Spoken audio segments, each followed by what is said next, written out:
Hey, if you're planning things and people aren't showing up, it may not be you at all. It might be your schedule.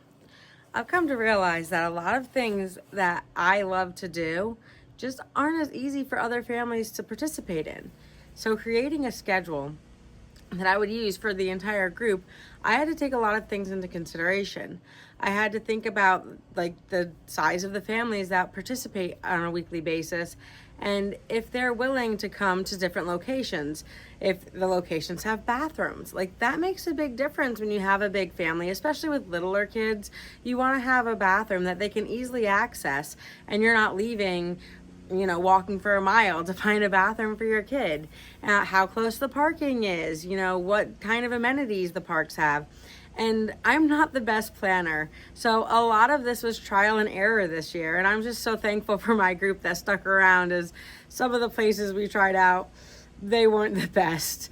But when you build that trust in your community and they know that you're not just thinking about yourself or what you want to do, you're really kind of trying to find what's a good fit for everyone in the group. They give you the benefit of the doubt a lot. And I think that I have the best group ever because I've tried some crazy places this year and some of them have joined me for it and some of them I'm like, oh, well, we got a couple good pictures, so it'll be okay. But I think it's important that you take into account not just, what you want to do, but what you want for your entire group. And this year, some of the places that I've chosen, I'm like, that would make a great picture for the yearbook. And it's been fun. And then it was like a complete flop when we got there, and it was like, oh, that was a mistake, and maybe we won't do that one again next year. But taking into account those little things like where are the moms going to sit while all the kids are playing? Are there stuff for all ages, or what's the age of your group? Like what demographic are you kind of leaning towards for your homeschool group? And for us, because I have such a wide range of kids, even though I started this with the mindset of I want a yearbook for my older daughter who's going into high school. So my focus has kind of been on getting those pictures for the yearbook. But I've also had to take into account, I have a 4-year-old, she's almost 5, but she's 4. And so I didn't say you have to be in high school or middle school or whatever. Like I had it open to all families of all ages.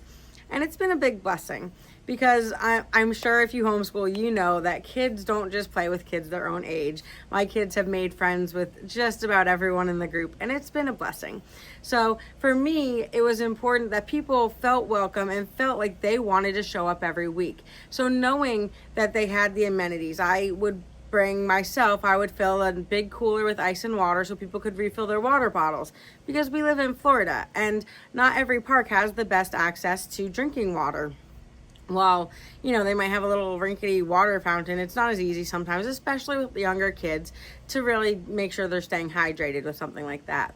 So I think it's important that you think about that. And also, consistency. Like my group knows we meet every Friday.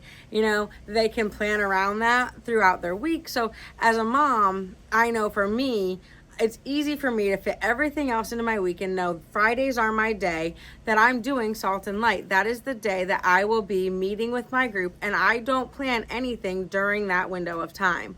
And having that consistent time every week makes it easier for people to set that aside and to show up on a weekly basis. So they're not thinking every week like, well, I don't know when we're going to meet up. I don't know if we're going to meet up. They know, barring, natural catastrophes and weather or sickness, we'll be there and we're meeting up. And it's been great. And something that I've kind of tightened up a little bit for next year is we're going to have some main parks that we meet up on, and it'll be a rotation so that they can kind of plan around that in their schedule. They'll know, 1, 2, 3, these are the weeks, and then we have our field trips. And, planning for field trips is a whole nother beast that maybe I'll make a longer video on one day. But that's another thing that you have to really look at who's in your group and decide what field trips are really worth pursuing. Because there are some amazing field trips near us, ones that I would absolutely love. And then when I get into writing them and I get their prices back, I'm like, oh, I couldn't do that for myself. Like I couldn't afford that for my family. So some of them work out of our budget pretty quickly. And then there are other ones that are like, oh, well, we have a capacity of this, and knowing the size of my group, that doesn't work either. So it's really one of those things where you should know your group and know going into planning what will work for everybody. And now we're blessed. We live in Florida. We can hit the outside parks year round without worrying too much about it being way too cold. I will say I'm a baby and I skipped 1 week this year because it got too cold for me and I didn't have the appropriate jackets for my kids. But I know some of the groups still made up that week. So it really is consistency. That is the main key to creating a group where people show up regularly. Like if they know without a doubt that is the day, that is the time, it's really something that they can put into their schedules. And people run late sometimes and maybe they don't show up at all because they have other stuff going on that week, and that's fine too. I think having grace and just such a close-knit community that it's okay, like you don't have to be at every single one. Come when you can and you're welcome, and if you can't make it, then sometimes we make plans outside of that Friday, but they know every single Friday we'll be somewhere in the community and they can join us if they're free. And every single week without fail, the kids have an amazing time. So I think that really, if you were to look at the reasons, like there's a myriad of reasons that people don't come consistently to a group, or they start to come and then they drop off because it just isn't the right fit for them.